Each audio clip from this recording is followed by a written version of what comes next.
Wow. We're going live. Okay. Let me put some pants on. Hold on. This This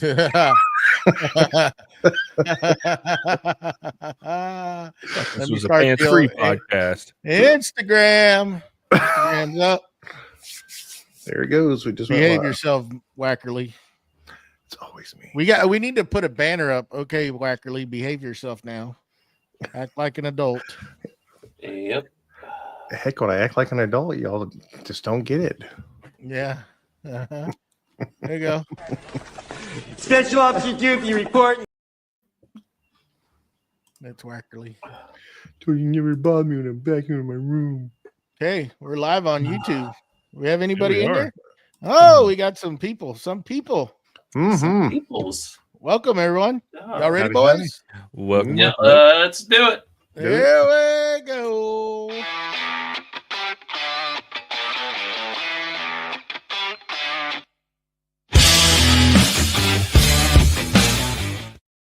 Welcome to episode 96. I'm Joey with Steel Blade Woodworks, and I'm joined by my co-host Matt with Wacky Works, BJ with Byroms Custom Woodworks, and the famous Mustachio from the Wooden Mustache. How y'all doing? Good. How about yourself? Oh, it's a beautiful day down here in Texas. It is. Wonderful. Yeah. Sun's out. No mosquitoes. A little cool. Got some rain. It's all good. Mm. You got some rain? Yeah, Friday. Oh. Thursday. yeah. Thursday.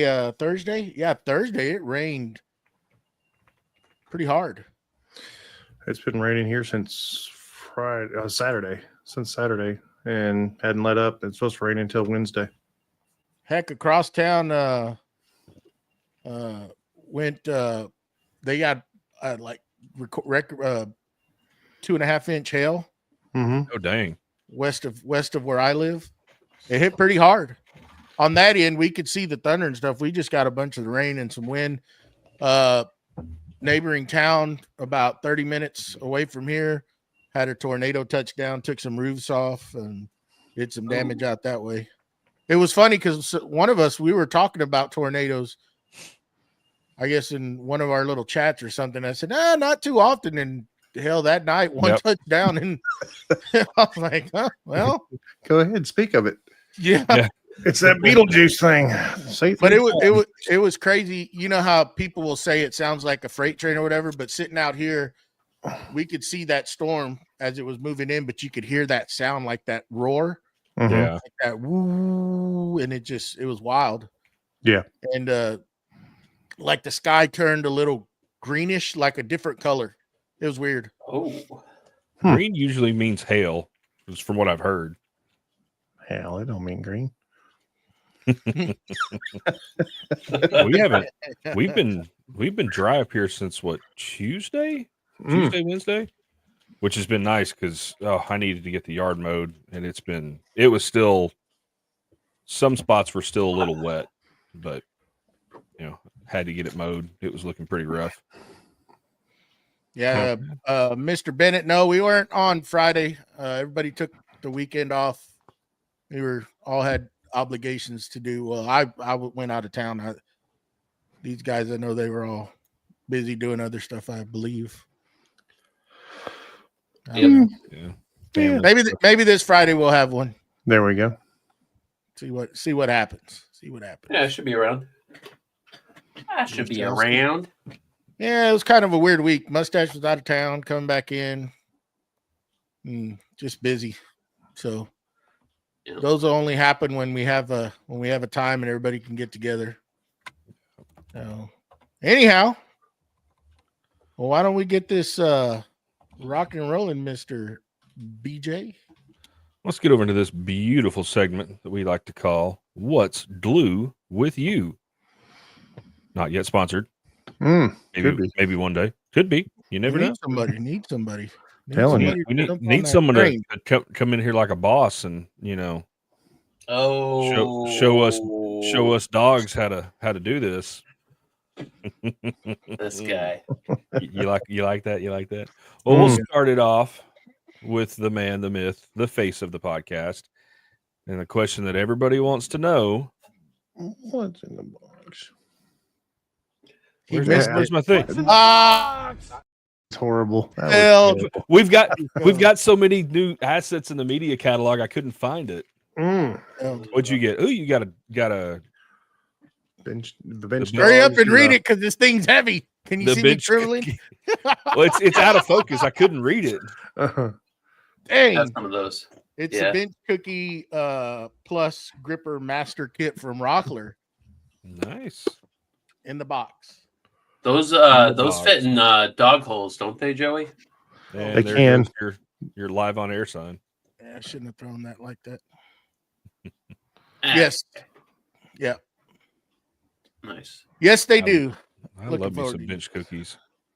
Yeah. Yeah, you probably use them in what, about a year? 6 months? 2 years? They're still not done marinating. They got another No, week to okay. go. So this week, At least another. Okay. the bamboo printer finally made it into the office. It's sitting around the corner over there. In a box. Still hasn't come out of the box. It's still got the wraps around it. We'll get to it. I think I'm gonna get to it this week. I think I'm gonna try to shoot that video, or let's say film it. I'm not gonna shoot it. I'm gonna film it. Yeah. We're gonna do the unboxing. I'm still trying to process how I'm gonna do that video. I'm not too sure yet. Kind of what's been holding me up, just figuring out how I want to go about filming that. I mean, I would recommend at least with a camera. Yeah. that might help. Yeah. Or That a might phone. help. Either one, right? So, in the shop, I got this done finally, or to the point. I still got to do some organization, but That's good. everything's set up. The laser's ready. I fired it, ready to do some stuff. So that's going to get used in another project that I'm going to undertake. And I think out in the shop, y'all know that I did that sustainer wall. I think I'm going to end up moving that and rearranging that and moving it to the back wall. I think it's better suited there because I've got some plans, and then putting my moving the Tormek and all the sharpening to the wall that it's on currently. And that way I can have room to make a bigger tool storage for my hand tools. So Nice. I think that's what I'm going to do. And pretty much in here, I'm ready to roll. My printers are all cleaned up. They've been maintained. So I'm going to get back going on that. I've got some stuff I want to print. I did order. I've been using the dryer and it's helping. I don't understand why it's not getting this filament down. The best I've been able to get it is to 20%. And that's leaving it in for 8 hours. So turn your volume down, whoever just turned it on. And so I ordered some of that loose desiccant.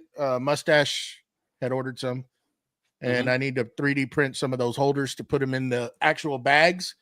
I did have I think you were mentioning it this weekend when we chatted, Mustache, that one of those bags did fail on those sealers. It was brand new. As I was putting it to sucking the stuff out, Yeah. I heard a pop, and I think that valve, I haven't really done investigation, but I think that valve let loose, that one-way valve in there. So Interesting. My fails have been from not like ziplocking it completely. That's what I've messed up on. I heard that pop and I didn't pay mind to it, and then I thought when I sealed it, it held, and probably about 30 minutes later I came back and it had just released. So I was like, what the heck? And I thought it might be the deal, but that was tied up pretty good, the Ziploc part. So anyways, change it out, put another one, and it's been fine. But yeah, that's kind of where I'm at. Now that I'm done in here, I can start concentrating back out in the shop, get some stuff going out there, maybe finish some of all those projects that I've started. But yeah. What about you, Wackerle? We haven't got much done in the shop. We did start resurfacing, I guess, or reclaiming a refrigerator that it's like one of those small ones, and we're gonna put it inside the house for just drinks and stuff of that nature, so that way it's Oh, nice. doesn't take up any room in the refrigerator. But my wife wanted to paint it, so we surfaced it, and then she's painting it in it's either blue or green or some color.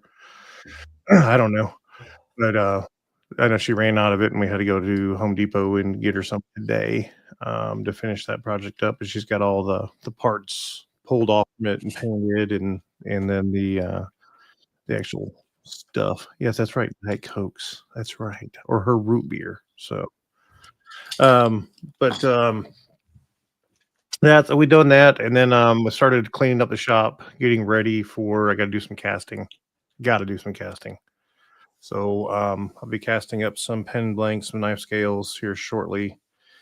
And then I'm probably going to start doing a lot of turning because I got a lot of bowls I got to at least get down to roughing to put in, to start drying back. Thinking about y'all's question there about the drying out of the filament. Have y'all ever thought about like putting an actual dehumidifier into a small box? Just dehumidifying it that way? Well, I found one on Amazon.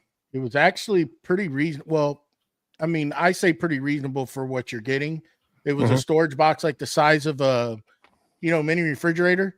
It was like $256. Yeah. And I was like, they showed it for the purpose of filament inside, but it's a dehumidifier box. And I was like, wonder if that's worth it or not. So the one I have is for electronics, and it only takes it down to about 50%. So if you had, it'll maintain 50%. But if you put they make those small dehumidifiers. I'm almost positive that would work. That you could put it and then have it venting outside of it. Because you can close it and it's got a seals up the door, everything, glass case on front, lights all the way around it. I'm sure that would. I mean, I haven't tried it yet, but I've tried it for other things. Yeah. So I'm thinking about doing that just to be able to have dry storage at a constant, constantly. I don't know. When you guys say things, my brain goes. So How? Yeah, just like that.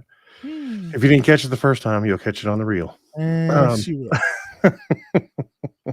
That's right. Write it down there, BJ. So yeah, that's kind of what I'm at is just fixing things up and getting things cleaned up. We've had so many projects out in the shop. It's a disaster zone to the point where you don't want to start nothing new because you gotta get everything cleaned up just to be able to do so. So that's where I'm at. What about you there, Mustachio?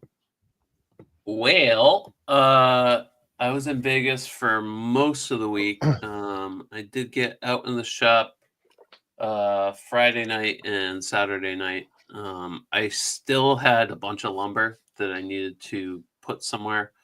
And on my back wall of my shop, I had just an open wall. So I had a few extra, I can't remember the brand of those hangers. But I put some the lumber racks, right? Those racks? The like three tier like metal ones. I put those up on the back wall, and I had like a bunch of it's mainly like rough oak and a few other species and stuff. I mean, it looks absolutely terrible. Some of it's cupped a little bit and stuff, but run that through the planer, and that oak cleans up real nice. It looks really good. Yeah. So I got that all situated. I hung on the underside of the shelf up above my window. There's just like dead space. There's nothing there. So I'm turning that into my like charging station. And I mounted 2 of my Milwaukee chargers and one of the Festool ones. And now I gotta hang the battery holders up there also, and I can kind of get that all straightened out. And then just kind of I'm in a weird spot with all the like random tools spread out all over the shop. I need somewhere to kind of like put them. I'm almost thinking about getting something, maybe another tool chest. I don't know. I'm indifferent on what I want to do for putting all those little random doodads and stuff. So they make during the holidays, you can usually find those ones like at the big box store that have like a work surface on top. And they're pretty nice. Yeah.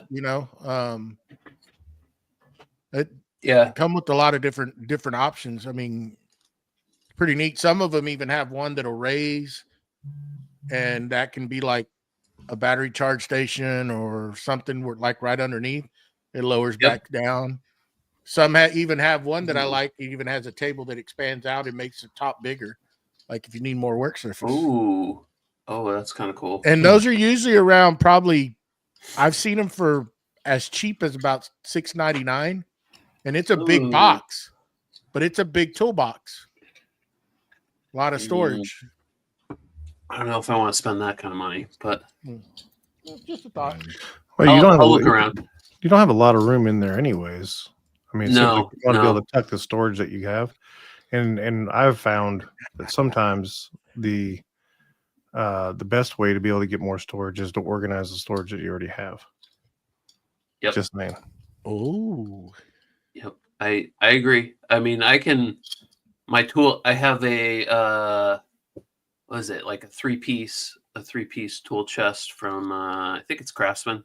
It is. And that's pretty much, I could probably like reorganize some of the drawers in that and stuff, but because I got that bottom drawer that's just like random crap that are just like, yeah, whatever. You get that random drawer that just catch all for everything. Yeah.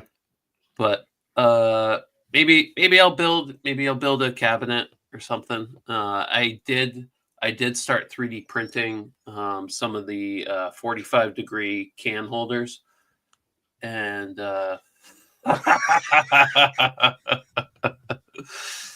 I can't sell the CNC, Jamie. But I did start printing some of these 45-degree spray paint can holders because I have them all in a cabinet right now, and all I can really see is that front row. I have no clue what's behind the second, third, fourth row of spray paint and stuff. So I'm gonna mount those to the left of that, and then that'll open up the that red shelving system. And I was talking with Matt last night about possibly doing like a couple doors on it, because I don't care how good your dust collection is, like you're gonna get everything covered in a thin layer of sawdust. At least I do. So yeah, that's seems like you might get a little bit more, some of your wood gone there, that if you used a CNC to cut those paint holders out. I think Joey's got a file for that. Where's the mute button for him? All I gotta say, if you sell that CNC, I'll drive up to Massachusetts and slap you. I would never sell that CNC over that scroll saw. Well, I mean, since I got the laser, even that diode laser, like I use that scroll saw very, very minimally now. So I might even sell the scroll saw. I mean, the scroll saw weighs a lot more than that CNC, right? I mean, because you got a pretty heavy duty CNC. Yeah. Or you know what it'll be good for? You could 3D print a deal for your rattle can spray cans, and you can mount it on top of that scroll saw, and it can just shake it for you. That's what it's good for. There you go. Yeah. Yep, exactly. I'm gonna get a hit put on me one of these days by the scroll sawers. I'm just messing with y'all, folks. I'm not serious. Yeah. BJ, what was blue with you? Well, I actually did something with my scroll saw this week. Did you lean it up against the door to hold it up? I had to move it to find a screw that I dropped. Oh, okay. There you go. Yeah. A screw fall behind it, and I was like, "Damn it, sucker's heavy." No. What's glue with me? Well, let's see. Finally, God, I swear, I have a clip I want to play, but I can't because it's not stream friendly. Anyways, Exactly. There you go. Finally got all those sheets of HDPE out of the shop. My buddy came and picked it up Saturday. Yeah, Saturday after volleyball game. So got that out. So I was able to clean up in the shop. I haven't done a whole lot other than just clean. I kind of took some time and just got out there and cleaned because the shop really needed it.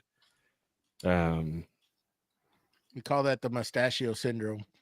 I mean, I didn't have any projects going, so I was like, you know what, let's just get out here and let's clean. It needs it. Organize a few things. Got my, speaking of spray paint cans, which I love the 3D printed option, but I have found that the best thing to store spray paint cans in is a milk crate, because you can take the milk crate and mount it on its side, so the open end is facing you, and just stack the spray paint cans in there. Have you ever had any issues with them? They say that's not good. I don't know. So you need to mount them. Yeah, you need to mount them in an angle. I've never. I don't know. Now, I mean, that could be why when I pulled a can out of there to use it a while ago, it didn't work. So maybe I might have ruined about 20 cans of spray paint. So yeah, they say you're supposed to put them in an angle. I mean, that's just doing a little bit of research. Honestly, I could probably all the cans that I've got of spray paint that are stored right now, I haven't touched in forever, so they probably should be just thrown away anyways. Because I'm pretty sure spray paint's got a shelf life, I would think. Yeah, they don't last long at my house. Yeah, they might. So who knows? Probably wouldn't hurt to throw it all away. If it sprays, I'll use it. That's my motto. That's but got it was like, what we were talking about before we started. So the dust collection piping is on its way. We're just waiting on confirmation from the freight company to schedule delivery, because they're gonna have to. Someone's probably I would gather something like that. Someone will have to be home to sign for it. It's a fairly large shipment. They say a 350-pound crate, and I don't know much about shipping, but they said it's coming on a skid, not a pallet. So I guess that's bigger. I don't know. It would be like it would be long. Long pallet. So do you have to have a way to unload it, like a piece of equipment? No, it was an extra $100 to do pallet jack lift gate. Yeah. I was gonna try. I've got a buddy that has a warehouse that we were gonna see if we could have it delivered there, because they've got a forklift. But he talked to his boss and he's like, yeah, he can have it delivered here, but it has to be gone that day. And I couldn't guarantee that. So if it comes with a pallet jack, or if it comes with a lift gate, it's going to have a pallet jack. So just wheel it to the house. Yeah, and I'll just have them wheel it in front of the shop door, and then I'll just offload it from there. We're not expecting any rain. Worst case scenario there, you put a tarp there, so that way. Yeah, and it's all stainless, so a little bit of rain ain't gonna hurt it. I'll at least get the stuff that can be damaged out. But what's cool? So they sent me they send you the what is it, the bill of lading or whatever, and they also send you a install sheet. Cool. And I thought it was kind of cool because I was looking through. I mean, it's like putting together a giant Lego set. It's, you start with this piece and work your way down the line, and they tell you how to hang certain pieces a certain way so the next piece goes on easier. And yeah, I'm kind of excited about that. But you're going to do a comparison? Yeah, so I need to get out there, and that's one of my plan this week is to get out there and get all the numbers for what I've got now. I don't know if I necessarily want to. I guess. Oh yeah, I need to film.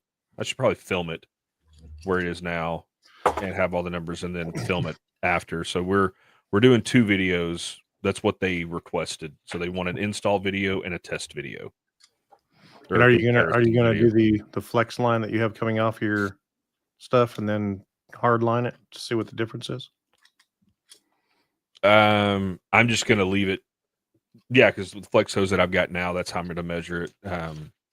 And I'm debating. So like on like my router table, should I and it's kind of where I'm figuring where how I'm gonna test it. Should I test it at the top of the router table, or should I test it at the pipe going into the box? You need to test it with the flex hose on, but take it off the box, because you can't measure it on that box. There's too much variance. Too much, yeah. Yeah. But take the hose off, leave the flex hose attached to your pipe, but do it at the end. Yeah. No, that's what I was gonna do. I just I've got if I shut off the upper rail, what is it? The fence for the router table, then all the suction goes through the actual table, not through the fence. Yeah, but it's still going to be, you're still going to have a significant drop. I wouldn't do that, because everybody do it off the hose. Different. Yeah. You do it off the hose. Do it off the hose. Okay. And then once they plug it into their equipment, whoever uses it, like sets it up like you, it's going to be different, because they're not going to have all the same, they're not going to have the same setup. You know what I mean? Yeah. And at the end of the day, the way the new system's designed is the only tools that will have flex hose are the CNC, the planer, and I think that's it. I think everything else, well, no, the router table and the bandsaw will have like 6 inches of flex hose. But we're going as far straight pipe as we can. So, and it's pretty much standard on everything. I mean, it's nice if you can hardline it, but you're still going to have a little bit of flex hose. We're going to attempt to hardline directly into the miter saw box, and then the table saw, of course, which that was on Matt's recommendation, just doing hardline all the way to the table saw. So, but yeah. But other than that, I've just been working. It's the first of the month, and you know how the jobby jobs are at the first of the month. That's when the panic starts in. So, but yeah, no, it's just that's it. Well, let's Mustachio, I think you had something you want to talk about. I do have something to say. Let's see. I would like to give a big old shout out to our Patreon members who are helping us keep the lights on and run this show.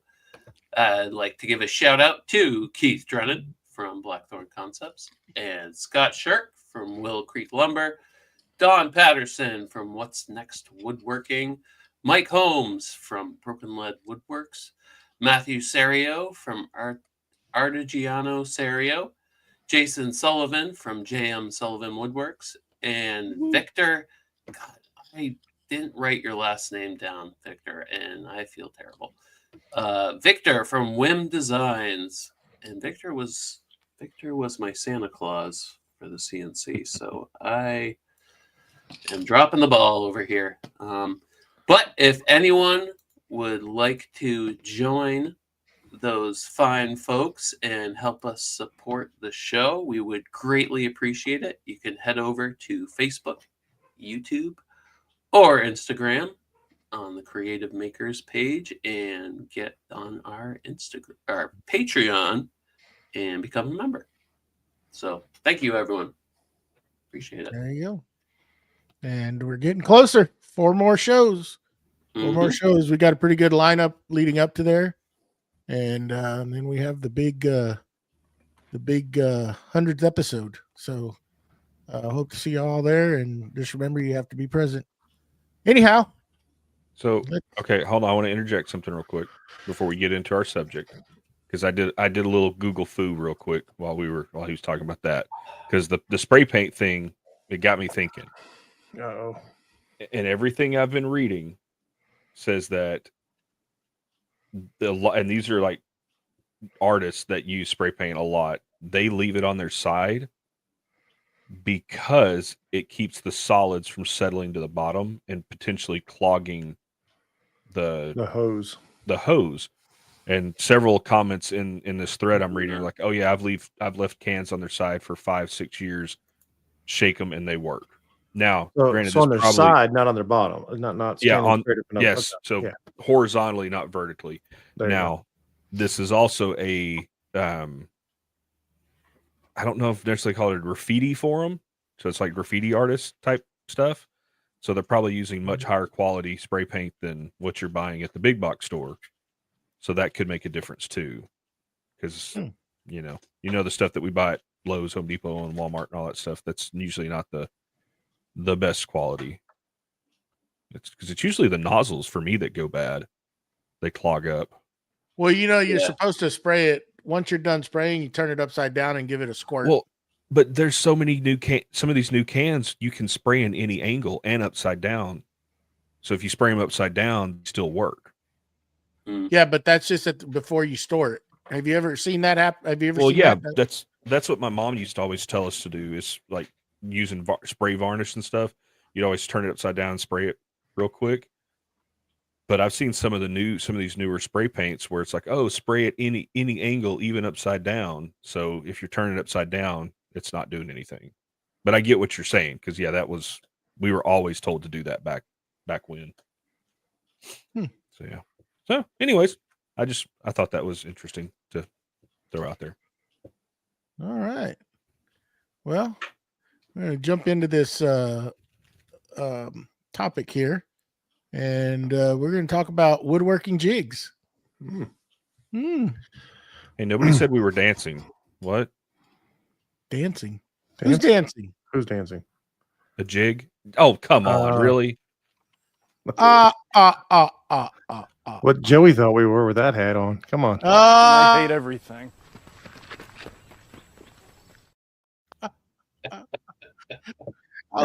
You were gonna say something. Can you? With that hat on, I thought we were going line dancing. Come on now.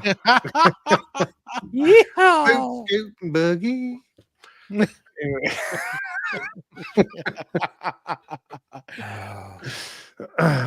So where do you want to start with the jigs? Do you want to go by tool, or do you want to? Which ones do you use the most in your shop? Just shoot it. Just get it. Just go. So I'm just going to go right off the bat with the bandsaw jig for cutting circles. I use that at least once a week. I mean, can you explain how that's made? So I make mine. You can buy stuff from Wackerle, Woodcraft, stuff like that. They do have stuff that you can buy from. But I can't even not laugh at you. Just go. Go. But anyways, don't pay no attention to her. I use 2 sheets of plywood, and so I have a bottom sheet, and then the top sheet is cut all the way back on the back side of it, so that it'll come up to a center point. It has a stop, so it stops, and then I have a slide, which I use a piece of why can't I think of the name of it right now? T-track, and I have a screw. Really? Okay. I have a screw set into it, so it's exactly at the kerf of the blade. So when it's cutting the circle, it's cutting directly right where it needs to. It's centering off what it needs to, and I have a tape set off on it so that it is set up on obviously your half. So if you're 5-inch, it'd be a 10-inch bowl, but it's a 5-inch radius. And so the way I can cut all my circle jigs real fast. Because I'm basically taking a half.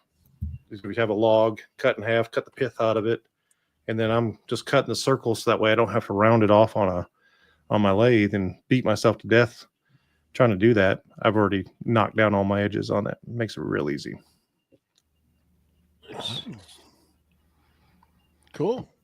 Anybody else use that? No, I don't have a circle cutting jig for my bandsaw, but what since we're on the bandsaw subject, It'd be cool I if have. you did. Well, I don't. I have a CNC that cuts circles, so you know. Well, I out of don't, logs. and I don't turn. So just say you just So- don't turn. You're not a Yeah, turner. as Jimmy DeResta or whoever would say, I don't lathe. No, Jimmy does. But go ahead. Yeah, but yeah, he does. But I don't lathe. He lathes. I don't. Anyways, okay. no. So, but it's 4 logs. I built a like mini milling jig, so I can take a log, run 2 screws in, And cut your strips. cut my do a straight line rip, Mm-hmm. and then just scoot it over an inch. What size blade are you running when you do that? The 3/4, the 3/4 Resaw King blade. Yeah. Okay. For now, if anybody in the chat has a recommendation, because I kind of want to get away from the Resaw King blade, just to see if there's something else out there that's a little bit better. I've had some really bad luck with these blades lately, breaking way faster than what they used to. And I'm doing all the right things, taking tension off, doing all that stuff. So the only thing I do different is I'm running a 1-inch, but my wheel allows for that. See, I can't because I've got the 1412, and I can only do a 3/4 inch. So you think you're over tensioning it? No, because I bought a tensioning guide for That was it. my next question. Do you have that one that I've got that one, and then there was a while where somebody was like, I heard a lot of people say, "Oh, you're not supposed to, if you're using it on a daily basis, don't detension and tension it because that will overstress the weld." And so, I didn't do that. Well, then I went I forgot to detension it, and I went 3 months without using it, and so because it was in tension, it developed a memory to the wheels. And you could hear it slapping, or not slapping, but you could hear it as it went around. And all of a sudden, the whole saw started vibrating and then pop, which I actually got that one on video. But so I make it a point to detension it and then retension it every time because I don't use it every day. Yeah. But I've checked and double checked the tension, watched every video, and I've got the tensioning jig for it. And that's one of the reasons I've actually thought about upgrading to that new Harvey bandsaw because it has a digital tension meter. It will help you dial in exactly. Oh. What?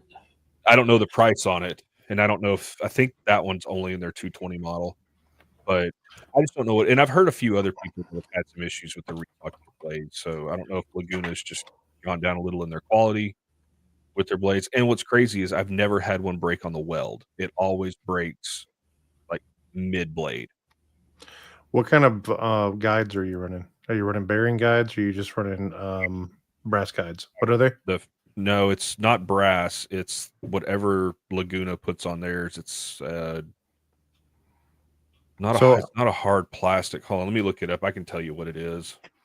It's probably neoprene. But what I run on mine is I changed mine out, upgraded it. I run the Grizzly. Okay.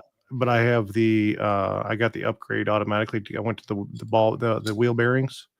Made a tremendous difference. When I was running the flat bearings, if I ever had a catch or anything like that, it would catch that, and then it would give me almost like a bend or a pinch, and then that's where it ended up breaking it.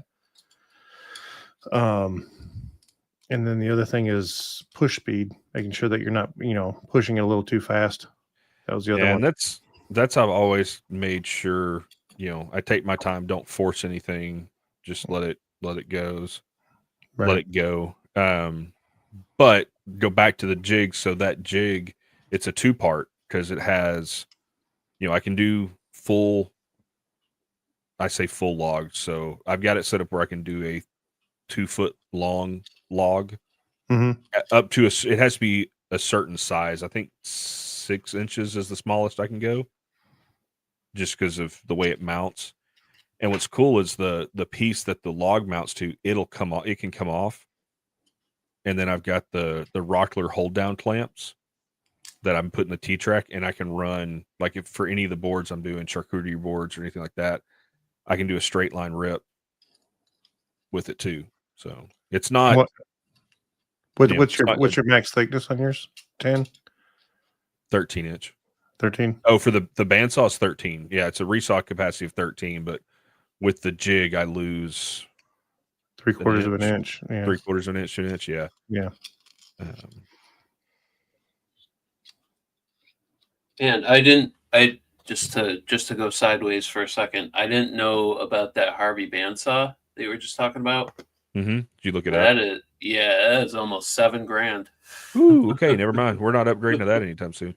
And so to answer your question, Matt, it's ceramic guides is what Laguna. Ceramic. Okay. Yeah. So if you leave the blade tension and run it for a couple of minutes to warm up the blade and get rid of the vibration. Yep.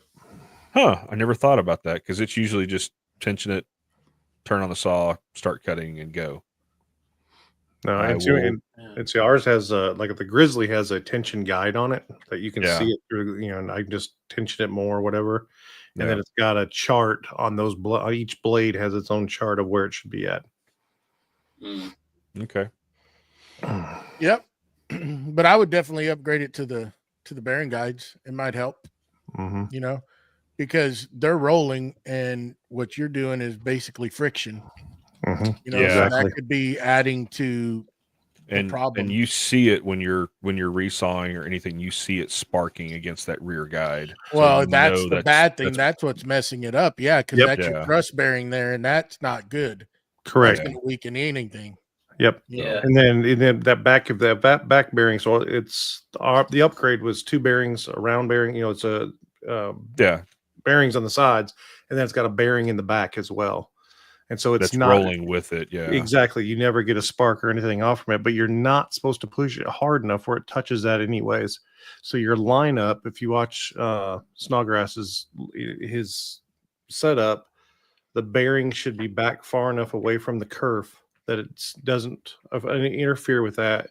And then the back should be so that there is like a 30-second away from it. So it shouldn't touch it. So when you push into it, you shouldn't be hitting that unless you hit like a knot or something like that. That's where that's supposed to catch. But you're not supposed to be using the bearing as a stop. Yeah. Okay.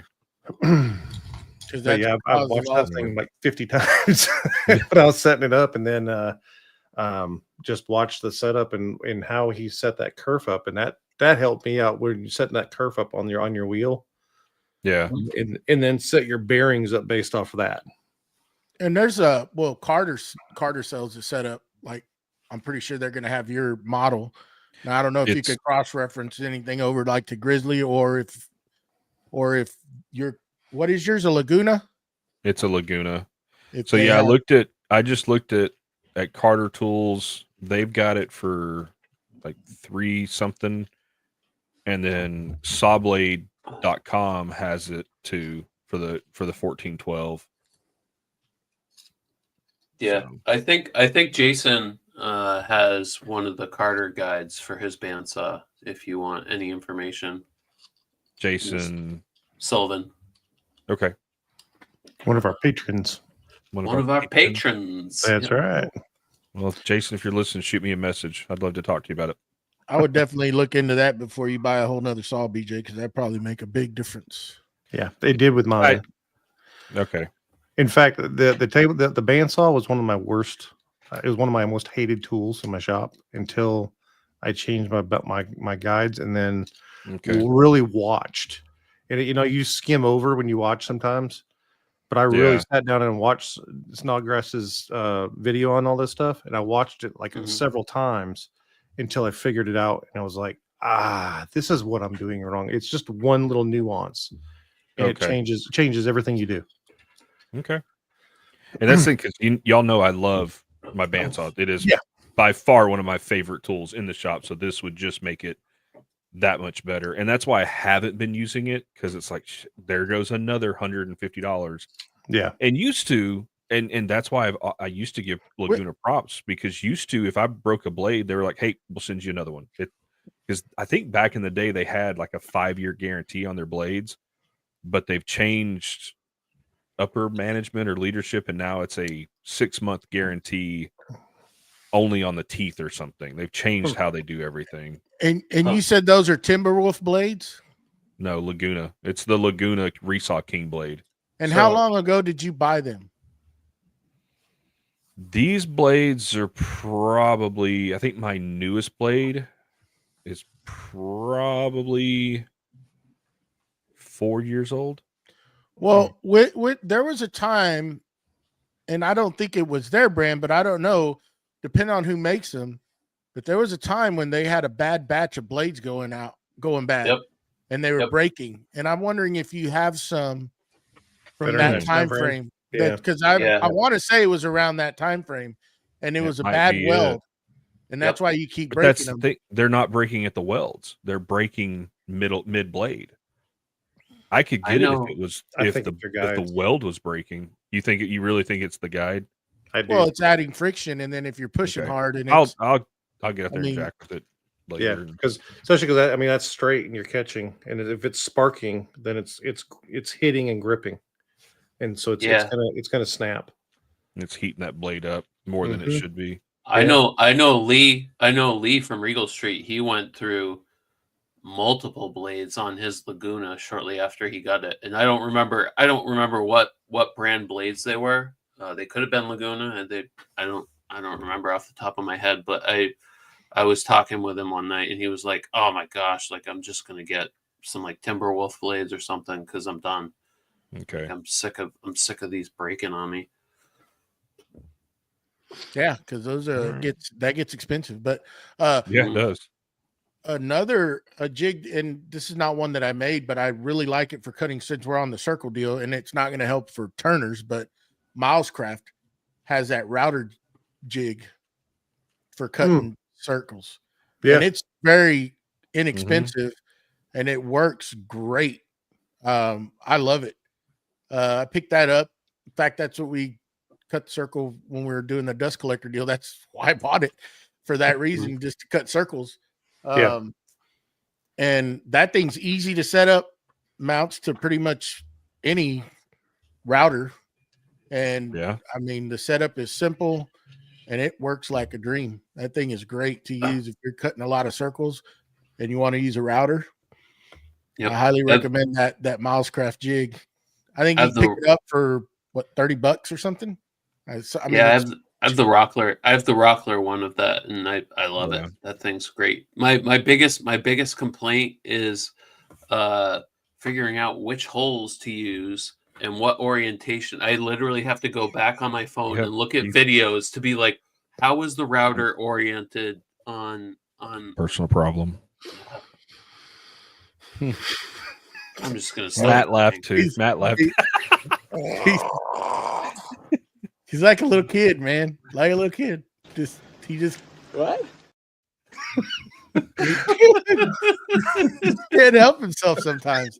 I can't. I really can't. He started to get on me earlier when we first came in here. And like, Jesus Christ.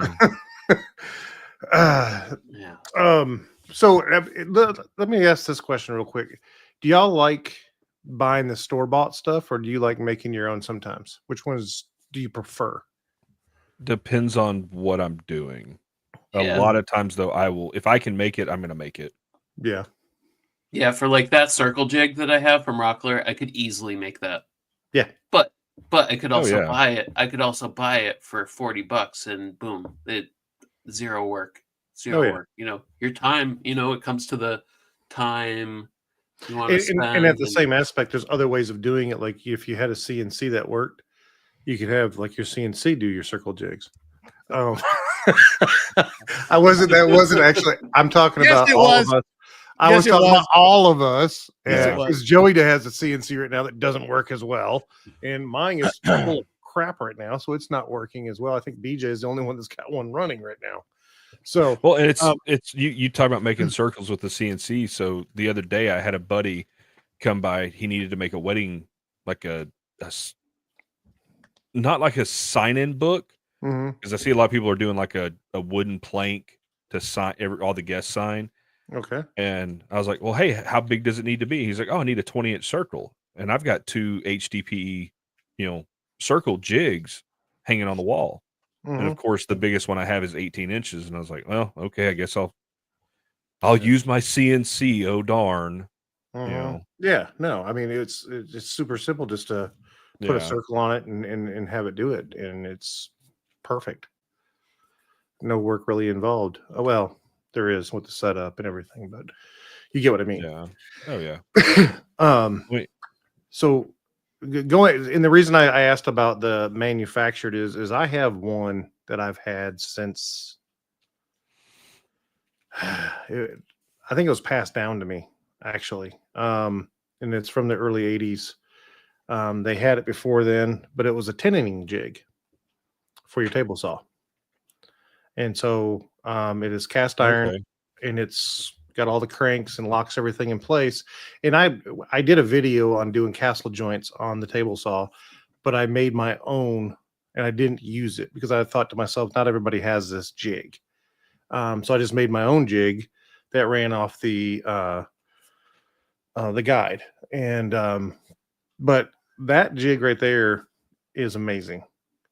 The things you can do with it, the micro adjust that's in it, just being able to move it around. It's literally, if it's $150. It's not cheap, but for what you can do with it, it's pretty amazing. I highly recommend that jig if it's for just for your table saw. So especially if you're going to do tendons, it's you can do hollows, you can do even like door frames. You talked about doing your doors, Mustache. You can do half laps, or you can do Ooh. blind laps on them where you have your mortise and tenon basically, where you can do your doors. For when you do your door frames, you're completely just lapping it over. It's really nice jig. So, and it fits any table saw. It used to be a Porter cable, then it became Delta, and so they have those, and now they have them for Rockler, have them for just about anybody. Harvey's got one. There's a bunch of them out there, but they're all exactly the same. So if you've never had a chance to use one, try it. So one that I bought and then ended up making, I bought the Rockler box joint jig that goes on your router table. And I don't know if I talked to you about it or not, but there it's just a lot of play, some significant play in it. And there was a lot of movement. So when I was seeing it through the router table, even though I tried to like mess with the speed of the router, I was still getting a lot of tear out. And when you would go to do the box joint, they weren't matching up, even though it was being done right. I was setting it up properly. It just wouldn't work. I couldn't get it to work right. And I messed with it. Finally, I got frustrated and I just made the old style that'll go on your miter gauge. Basically, you could attach it to the miter gauge. And I've got a few versions of it, just depending on the size of material that I'm using. And that works great. Cheap, shop made. I shouldn't have spent the money I did because I just thought it would work and it was easier right on the router table and I can zoom right through, but I could never make that thing work right. It was just jacked up for whatever reason. I don't know if because they use MDF and it's has Formica on it and they make it all nice and pretty. I don't know if that swelled or something happened. I don't know. And I meant to take it, like I bought it up in San Antonio and I meant to take it back, but I was like, just, what are they going to do? They're going to give me another one. It's still going to be, maybe it's salvageable. I could take the parts of it because it's a cool design and it's got brass inserts for the size of the material, but it's the other portion of it that just doesn't work right. Maybe I just got a lemon, That's what I was thinking. Yeah. So I know, Joey, that you did recently. You have another jig that you use, and I have one as well. Mine's the older style Porter cable from back in the day, but you got the newer one for doing dovetails, correct? And that same jig, I don't know if you know this or not, but if you take and offset your wood by the thickness of your blade, you can actually set that up for doing box joints as well. Yeah, I got the insert for it. Oh, okay. Yeah. And that makes it's usually pretty quick. But Like again, you got to make sure your jig's set up correct, your thicknesses are set up correct. But once you do it, it makes it super easy. Yeah. Yeah, Another and I started messing with it, and I never went over to the bit. I was messing with dovetails because I wanted to do dovetails, Mm-hmm. and I tried doing them by hand, and I need to practice because, of course, you know, I never done them. Right. To be honest, and they were all screwed up. And then, you know, just trying to get, it wasn't a time to practice. I was trying to get something done. So that's when I pulled out that Wackerle jig that I had, and I tried to use it. It didn't work. So I just went the old fashioned way and made one for the miter gauge. And that's how I was able to do it. And I need to revert back to that and try it again and use it. See if maybe I can make it work. Maybe it was something that day that I just wasn't catching. I don't know. Mm-hmm. Because it's a cool setup, but you know, it could have been my fault. I could have been doing something wrong. I just couldn't get it to work. And then, you know, you get frustrated and Oh, of course. I just got to put it aside. So, Yeah. I mean, speaking of the dovetails, one of the jigs that I like, if I'm going to do it by hand, and I mean, I usually don't give people credit, but that Cat Moses jig that he has for doing dovetails, I like it. You got to take your time with it. It's got a magnet, it holds your Japanese pole saw to it perfectly, and you can make a good smooth cut. You just don't want to cut right on the line. You want to be just a hair, so that way you can shave it. But those right there are I like those jigs. I got both of them, the 8-in-1 and the 6-in-1 that he's got. I got both, and I've never had a problem of them. I know some people complain about them, but if you're just starting out hand doing dovetails, those are a great guide to get you cut. You just got to remember which ones to cut first, which ones, you know, to get all that down. And once you get it down, it's real easy. yeah, I bought the same version of that, but I bought it at, I believe I told you, but I bought the Veritas one. I caught them on sale. Yeah. It got the magnet. And I want to try them too. Just, you know, I've been trying to finish this up in here, but that kind of stuff I've always been hesitant to get into because, you know, it's just something that I've never really tried because it's, you know, I find it's intimidating.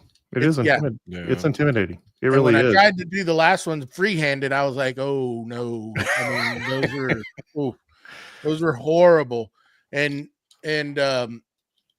what's that? The coping saw that I had to finish them out on the bottom. Jesus, I really need some practice with that because that is I tell you what, when the guys that are doing them by hand are making them look nice, that takes a lot of talent, a lot of practice, they're talented. Yes. Because you think you can do some stuff and you try doing that. That takes a lot of practice to get that down just right. And I need all the help that I can. And I'm like you, man. When I saw that magnet jig, I'm like, boom. I'm like, here, you know, you see those videos, like, here's my credit card. Send it to me. Because I'm like, dude, that thing is what it's gonna do is it's gonna make that muscle memory learn that this needs to, you know, so that you can start doing them free-handed, you know. But I mean, with those jigs, I mean, that's like you're saying, just come off your line a little bit and then chisel out the rest, and you can get it just perfect. Yeah, you know? And there's not a lot of videos out there that show every step in full detail. They'll show this part, and then they'll just kind of zoom through the rest because they think everybody knows that. Or the next guy will say this part, but he zoomed through the beginning. It's like, which part is important? But yeah, and that's you get those guys that do it all the time, and they just, like you say, they feel like, oh, well, I don't need to know this. What? So, pretty much. Yeah. Oh, did I do that? My bad. Sorry. Yeah, just interrupt us, BJ. Yeah, interrupt autonomous over here. Interrupt autonomous. A box joint jig is one that I've yet to make, and I really want to make one for the table saw. The best one that I've seen, and I've seen quite a few, King Woodworking, King's Fine Woodworking has one. Yeah. And then the other one that I saw that has the lever on, or lever, however you want to say it, that where you push it and it Here. moves the piece over. Is that Fisher Shop? Fisher's, yeah, Drew Fisher. Yes. He did one. That one was amazing, but watching the video, I have to actually like stop, pause, write everything down, go to the next portion, or actually just buy the plans from him. But that one is amazing. Purge your jigs because you have too many ones and you can't remember what they're for. No, but I do purge. I do purge some of the stuff because the gap is become worn out, where it's instead of being 1/8 of an inch on the blade, wobbled a little bit, or I didn't exactly have it perfect. So I'll get rid of those and rebuild. But I like having a new, especially crosscut sled, which is a jig we haven't talked about yet, but I think it's the most versatile jig in your shop is a crosscut jig for your table saw. I don't like the single. I like the double, so it's on both guides.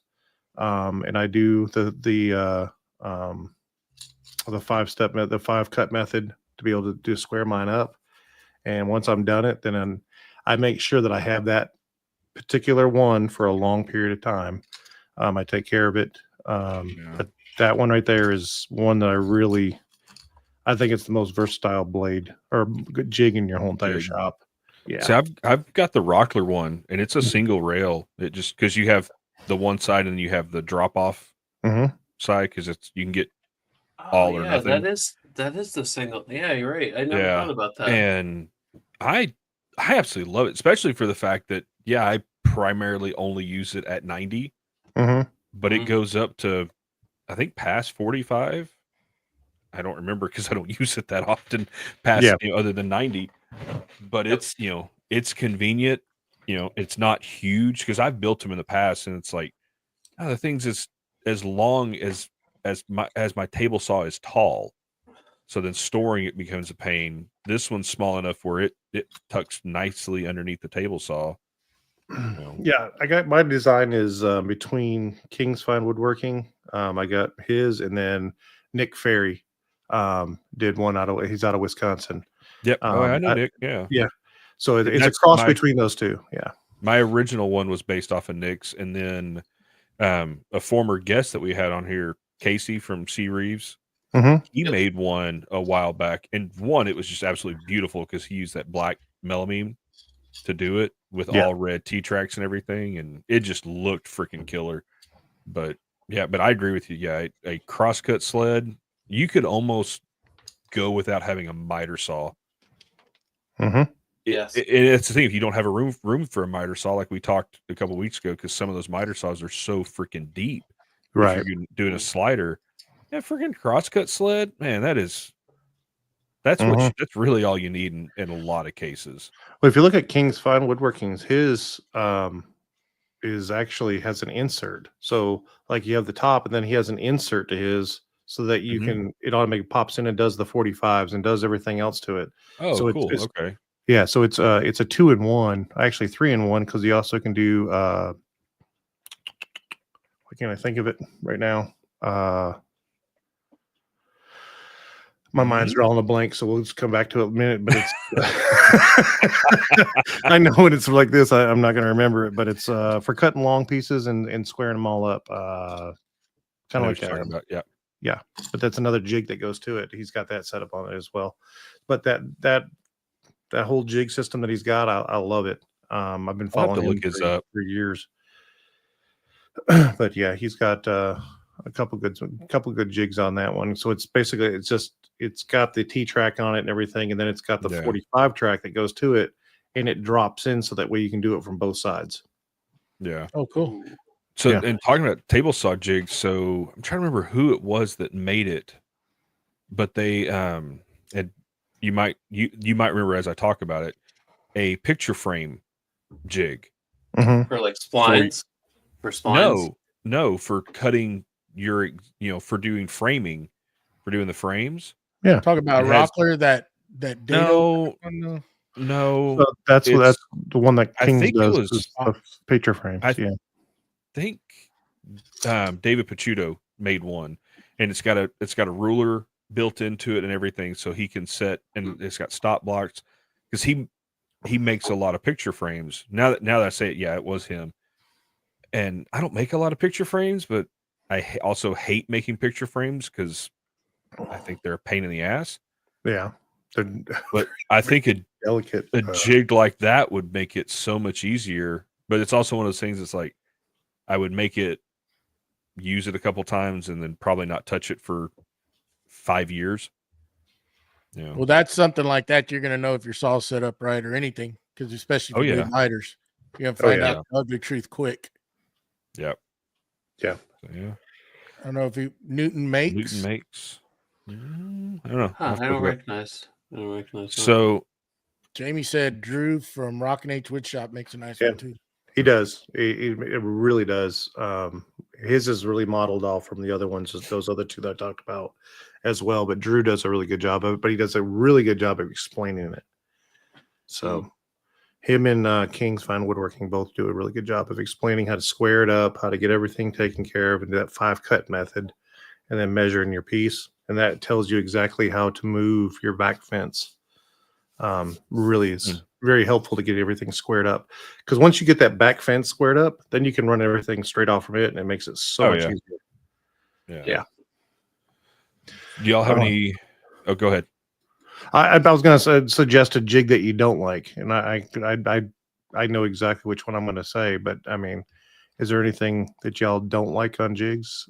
Just go on with what you were going to say. So the one I don't like, and I find it sketchy, is the spindle jig for the table saw.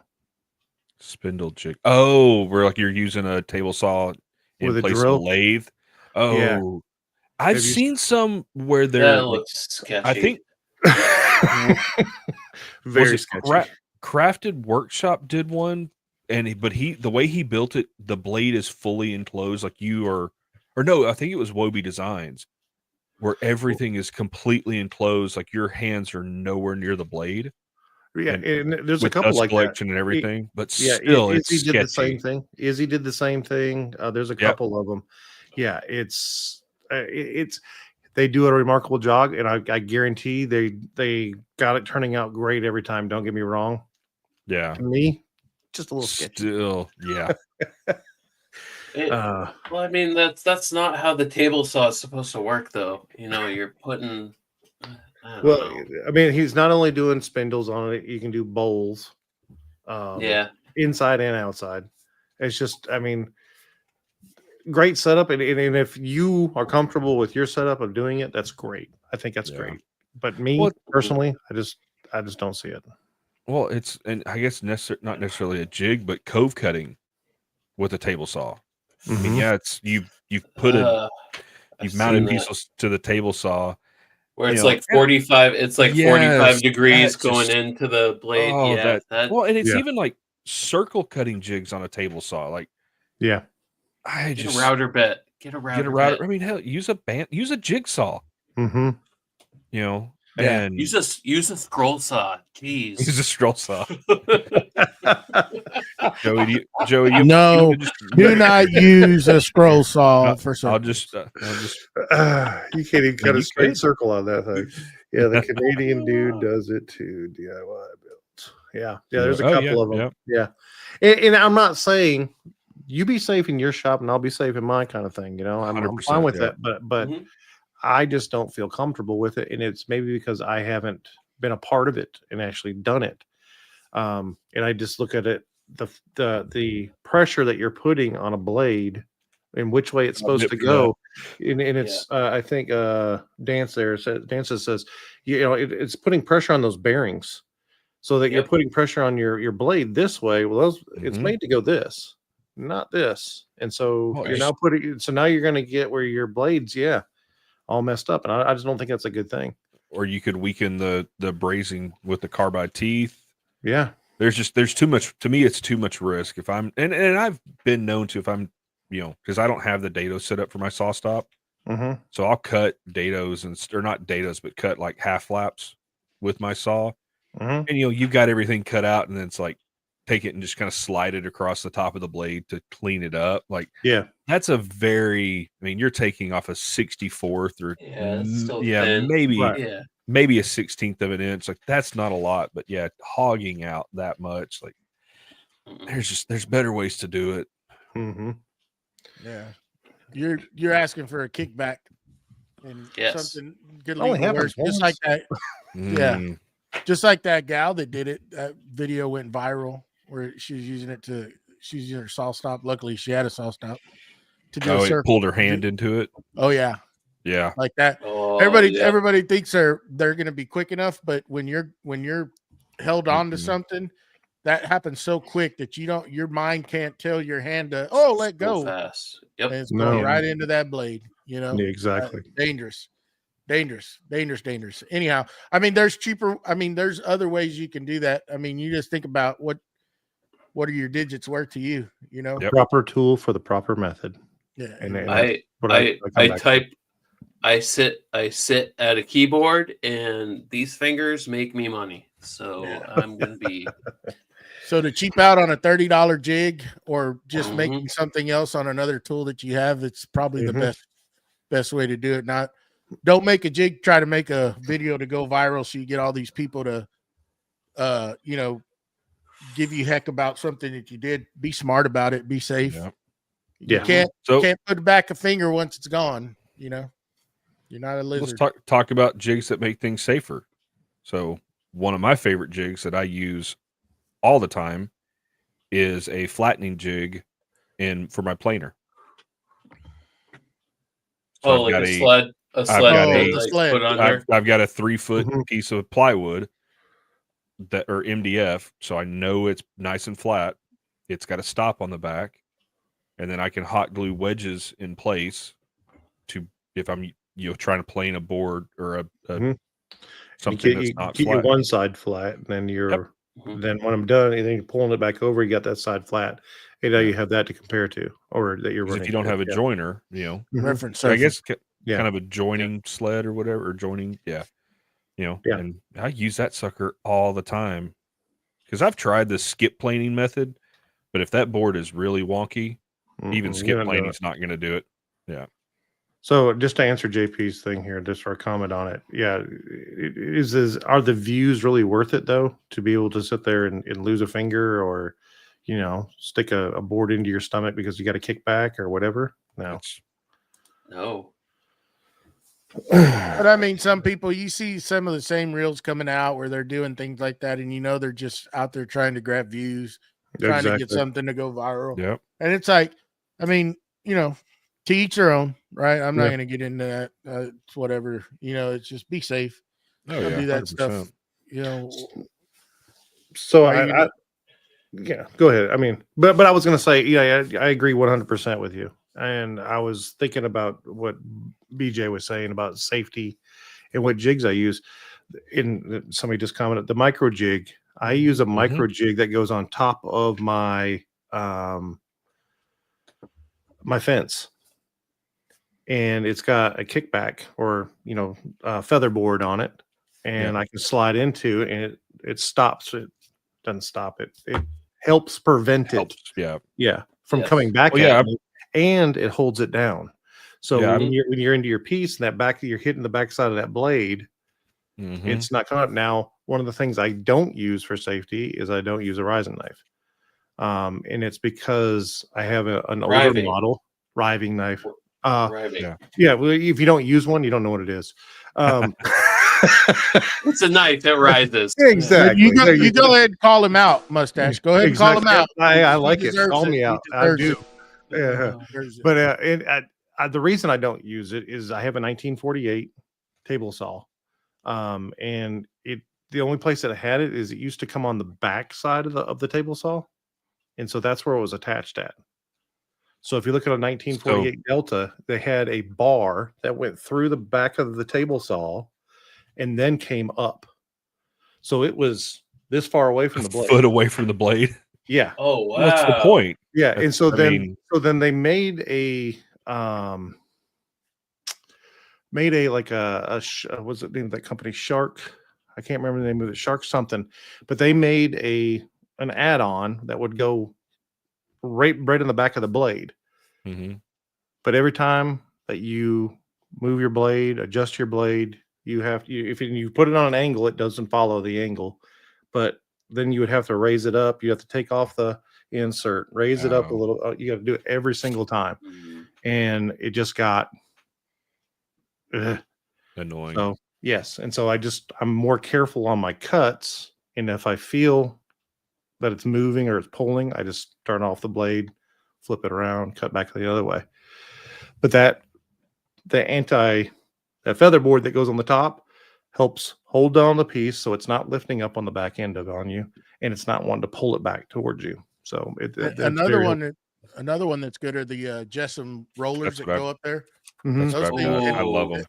Put pressure and also put pressure to keep that material going tight against that fence, because if you've cut enough plywood, you could try to keep it against there. Mm-hmm. But as you start cutting material, it starts giving. I don't care what it is.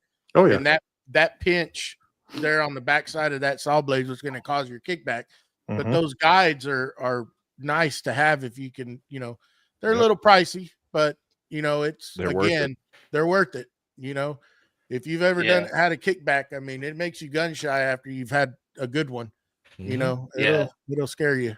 Yeah, they had a really good deal on those a year or two ago, and I missed it.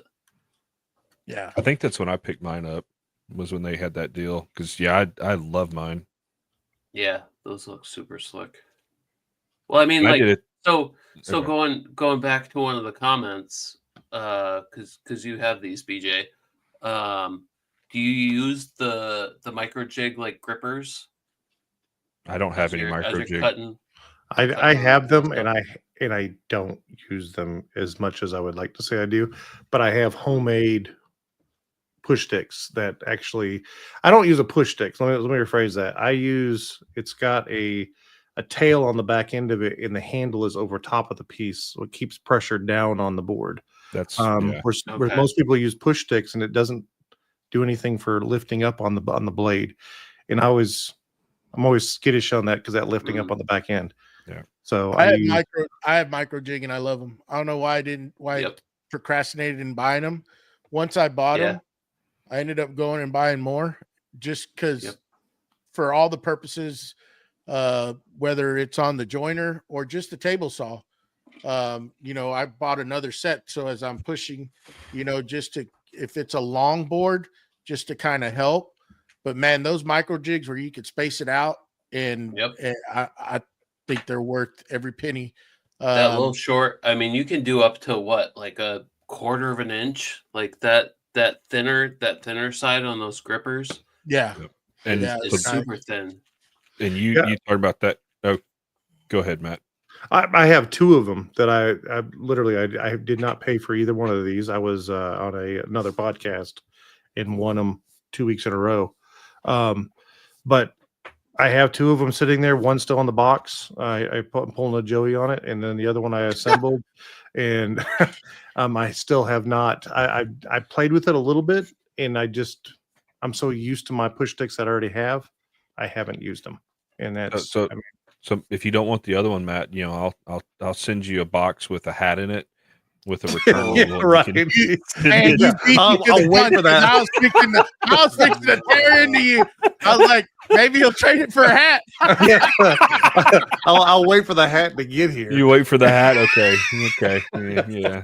So I believe Dance is here.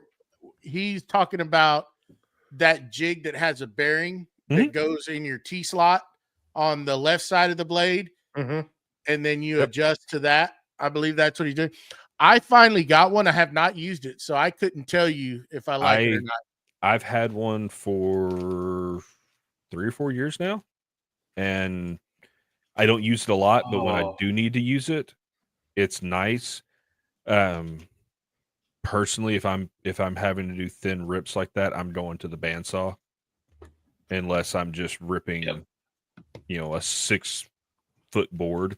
I will say the longer the material that you're running through the saw, it's harder to set it up because you're trying to, handle a longer piece of material and get it where you can scoot the fence over just the right amount. Because if you put too much pressure on it, it doesn't want to go through. If you put too little pressure on it, then it's not good. And but it's nice. If you're just needing to rip, 2 foot long pieces of wood to do like,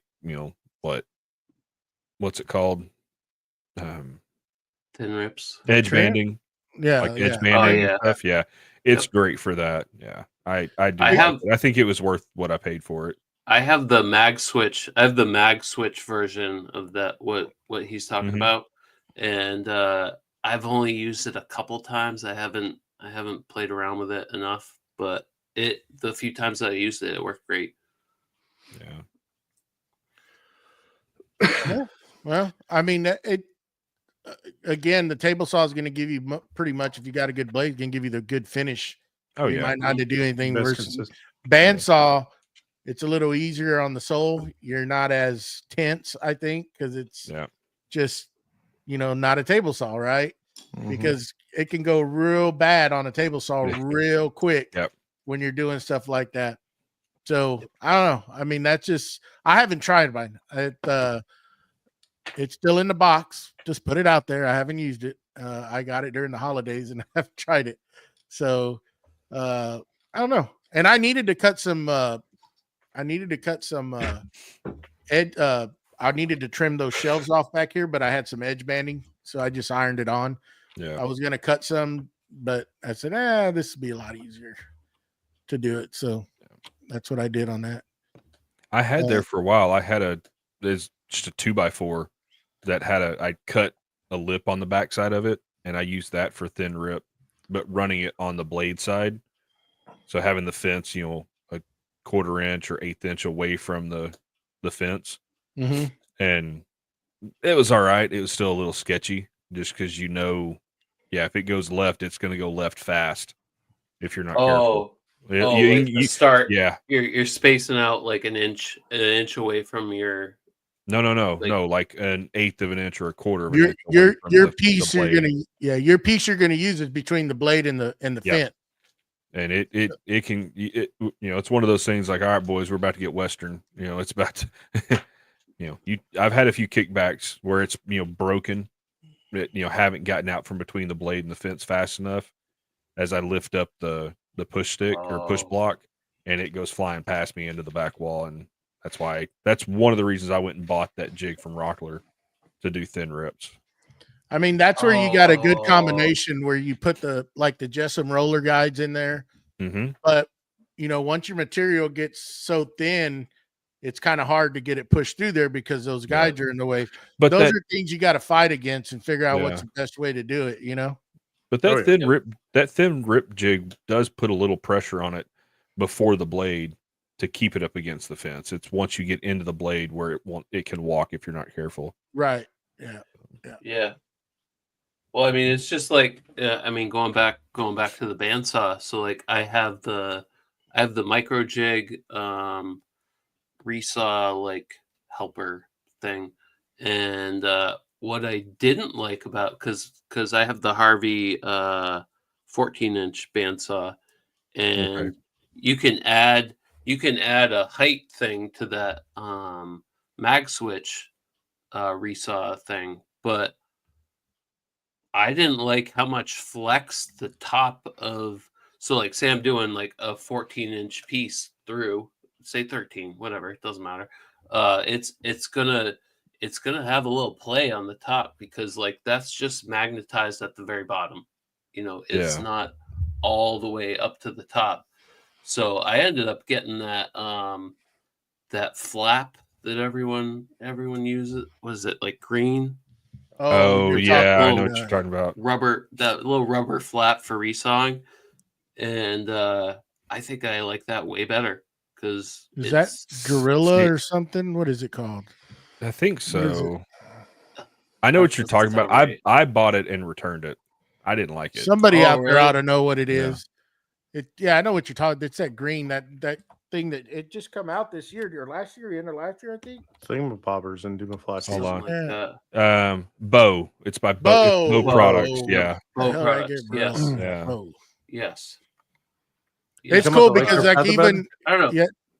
even Miller has that. They sent him all that stuff, and it has the extension Yeah. for your bandsaw. It's pretty Yeah. nice setup once you get it all. Yep. You know. Yeah.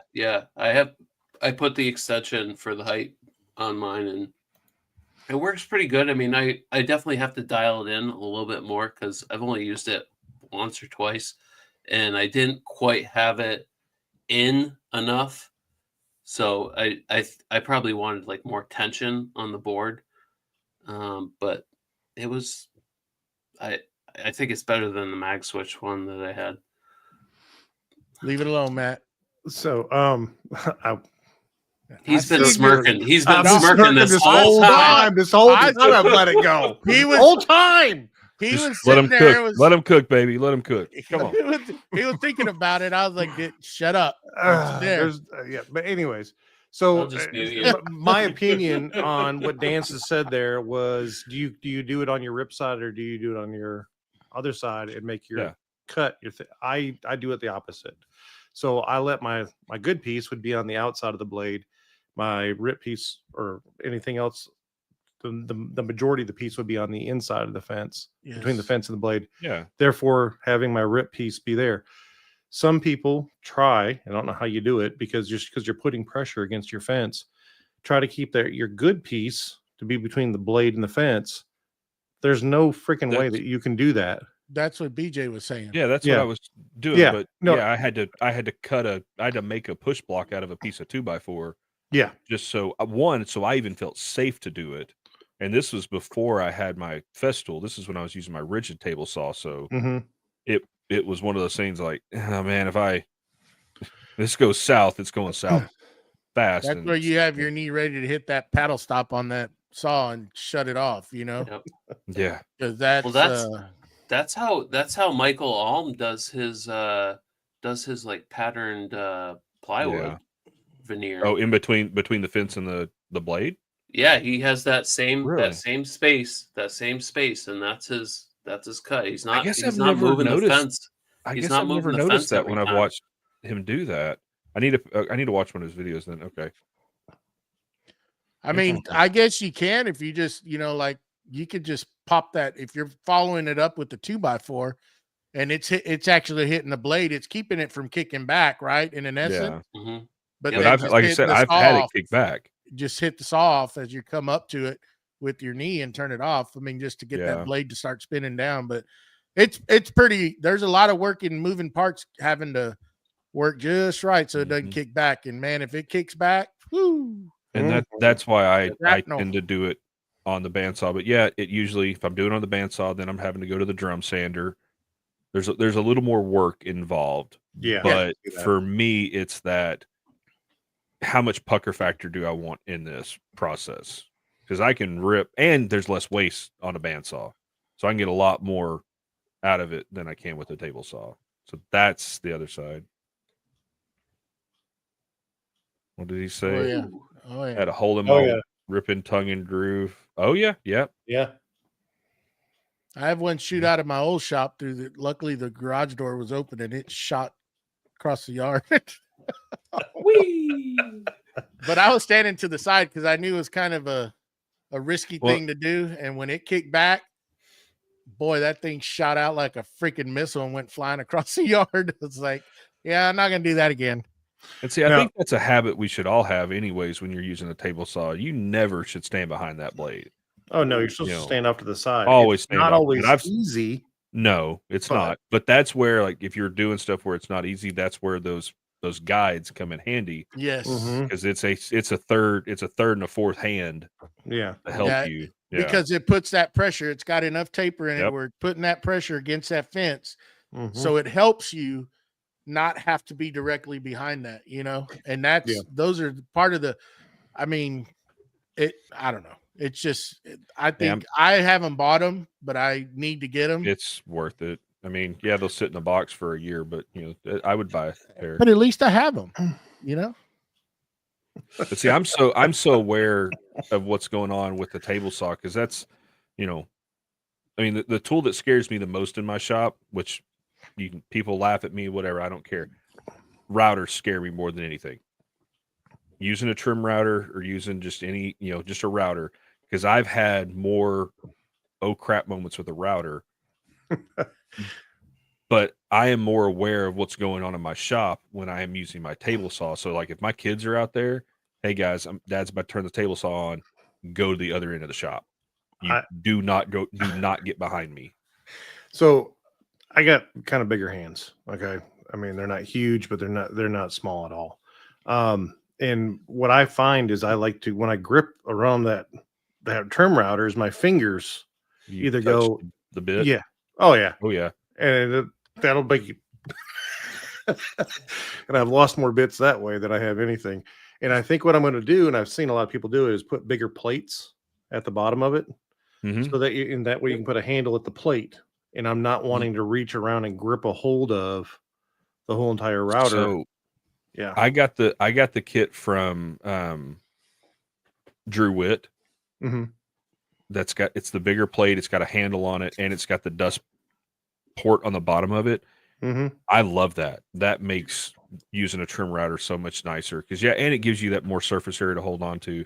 But mine comes from as a kid. My dad, anytime he was using a trim router or anything, he's like, "Hey, hold the end of this," and of course, you always end up downwind of the bit. Mm-hmm. And I had a chunk. He hit a knot, and it kicked the knot out and hit me in the face. Ooh. And so after that, I was like, "No, I don't want nothing to do with this." But the worst ones with the trim router is when you're routing out, like maybe putting a chamfer or something on a circle, on a hole. Yeah. And that thing grabs and it just goes every which way. Mm-hmm. Yeah. I've actually wasn't expecting it, and I lost total grip, and that thing freaking flew out of my hand onto the freaking floor. And see, that is why to this day I say routers should have a trigger on them. It should not be an on-off switch. You should have to hold down a button. My first DeWalt did. My first DeWalt was a plunge router, and you had to pull the trigger, then push down on it, and then you could run it. But if you let go of that thing at all, it just killed the router. Yep, that was my old Craftsman. Yeah, and I had a porta cable that was like that as well. Just like the Makita track saw. And I don't know, I haven't had it happen on the Festool one, but the Makita, if you kind of let the pressure off the trigger, that thing will just stop. Oh yeah. And you got to start back all over again. Mm-hmm. Yeah, the Festool will stop once you release it. I haven't had it happen to me with those, but that Makita, it's all the time, and I'm like, there's more take up on the Festool, so you can your finger can go a little more slack on the Festool than the Makitas. Yeah, that Makita don't take much. Plus the Festool track saw has that on the newer versions, the kickback on the newer ones. Kickback, it's only happened to me once, but Dances that needs to come to the US because now the downside of that doing with trim routers is you've got all these people, for CNCs that are using trim routers on a CNC.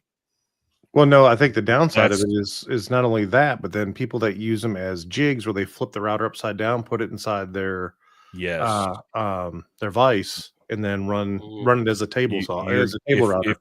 If they all have a dead man switch on them, like he was saying, a finger trigger, you're either going to have people putting a clamp on it or something futzing with the wire. Yeah, zip tie, whatever. Yeah, zip tie. And I mean, hey, I've done it on some tools where it's like, hey, this needs to be held. The trigger needs to be held down. And I mean, I've done it with I think we've probably all done it with a drill. If you're doing certain things with a drill, hell, some of them have the switch on there to lock it in place, which is I think is just crazy on some things. There's some tools out in the shop that just have that button next to the trigger where you can just push in, and it'll keep it running. All your multi tools have them. My Domino. You noticed? Yeah, Festool Domino has that. Yeah, it does. Because I'm just looking at my multi tool that's sitting right down here, and it has a switch on it where you can just click it and it'll stay on. Don't call me a multi tool. Well, the Domino is just a switch. It's not you don't hold down a trigger on the Domino, do you? No, you just switch it. Yeah. Just turn it on, and there's no dead man on it. But with the Domino, if you drop the Domino, the fence is going to kick out, and that bit is not exposed. Right. But with a router, it's just like an angle grinder. Because I've had angle grinders in the past that had an on-off switch. And yeah, they're convenient because you're not holding anything. But this new DeWalt angle grinder I have, it has you have to hold down a button. But you and can honestly, lock it. it's But you can not lock this one. Not But on like this one. on the No, 4.5, and it's annoying. But like on the 4.5-inch DeWalt angle grinders, like the ones we use for metal, which they're the damn same, I think, but they're corded. You have to press a lever to actually hit the paddle switch. Yep, to it is a actually engage pain. it. And I hated them, especially because you're having to concentrate to hold that. Mhm. And if you're grinding on something for a long period of time, you know, Yeah. if you're working on metal, especially, Mm. that gets tiresome. And once you let that go so much, that little safety kicks in and it's off, and then you got to re-trigger it. Now, on some of the big grinders, you're sitting in there and they have that, like some of the older ones, they have that button where So- you can. Yeah, because I I do, have yeah. I have the 4.5-inch DeWalt that has like you said, that lever and then the paddle that you press down. And Mhm. then what's the next size up for angle grinders? Is it 8-inch? I don't know what DeWalt makes. I have no clue. Yeah. You start Whatever- getting into those bigger 'Cause I've grinders. got I mean, they're big. I've got the big DeWalt that's like, I want to say it's like an 8-inch disc, and it's just a trigger, but next to it there is a button that will lock that trigger in place. I think I got the And- 8-inch Metabo is what I Yeah. got. So I got the 4.5 DeWalt. Both of them have locks on them. Yeah. And then I have the Yep. Metabo, which is a Mhm. lock. It just locks And in. the only reason the 4.5-inch DeWalt comes to mind today is because I used it to sharpen a lawnmower blade today. Yeah, I'm a heathen. I use my angle grinder to sharpen Ain't nothing wrong with that. What's Man, wrong with nothing wrong with lawnmower that. blade. That's fine. No. That's fine. I do it all the time. that? Man, dang thing wrong with that. Just don't Uh-uh. take anything off the bottom, and you're good, right? Exactly. Nothing wrong with it. But I did determine, because the saw blade's 4 years old, it's about time to replace it. There's a few nicks in this blade that I couldn't grind out. That's one thing that like Now with I that like to attitude- use. I like to use the cutoff wheels on the angle grinders. That's one thing you need to wear eye protection and face or shields. I use So flapper disc. I use a flapper I disc. use a flap disc. No, yeah. but I'm talking to cut. You know how you get? Oh the yeah, thin no, blade I've cut? had those come apart on me cutting. Oh, I did too. metal. I'm just saying, just be careful if you use Yeah. those. It blows my mind when I see people, especially in the metalworking industry, running a cutoff wheel on an angle grinder with no guard. It's like, come on, guys! Like, this is your life. And Like, squints. you- and they're using yeah, their and it's squints. like Safety like, no. squints. Hey, just close my eyes and just cut. Put it on the line. It's like close my eyes and Figure we'll out- hit you in the face. Yeah. Yeah, Oh, Oh, well, we good got. job. Were you just shooting with your eyes closed? What? Hell, I know that The out- 5-inch, like out in 8 my or- dad's okay. welding trailer, we have a long grinder and it's old, but it's straight shaft. And you Mhm. put a rock blade, kind of like a stone grinding wheel on it. Now that takes a man, but it's just a straight shaft. It's probably 2 foot long. And that thing, you turn it on and did it go? yep, it did. You gave it a high five. No, it's still green. But that I got for You and that camera. I needed it anyways. But that thing is a hoss. That It sucker there, man. It'll make you use that for a little bit. You don't need to go do any kind of workouts. That thing will give it to you. Put some hair on your chest. You dang right that will. That's an animal. That'll take out some metal quick. Yeah. Well, we went way off on this one, didn't we? It's good though. Over. Oh, I mean, there's plenty of things That's we can good. still continue to talk about jigs. I mean, Oh, there's we could plenty keep of going. Yeah, definitely. One of the things, so Madeira, he's got a great jig that he uses, I know it's not his, but he uses for his segmental bowls. Yeah. Well, he sells one. Yeah. Yeah. Mm-hmm. Yep, he does. What's it And- called? The Wackadoo or no, it's called the wedgie sled. The Wedgie Wedgie sled. sled. There you go. I There knew you it go. was I knew Yep. it was a goofy Yep. name. Yeah. Yeah. Yep. So I don't know if that's what well, I'm not going to say nothing. I'm not going to put nothing in anybody's words, but yeah, cool. yeah. That's a cool thing. That is cool. Are from angle grinders and chainsaw attachments. Yeah. Yep. So I mean that would be one of the jigs I thought was pretty good was that whatever you called it again. Wedgie sled. Wedgie sled. Yeah, wedgie Wedgie sled. sled. I don't think of wedgies like that. But the other one that I use that I've been using here recently is my Alaskan chainsaw mill.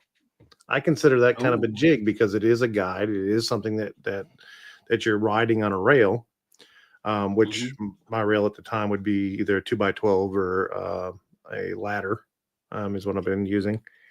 And it allows me to get a good flat surface to go to, and then I can just keep referencing off what I've already done with my chainsaw.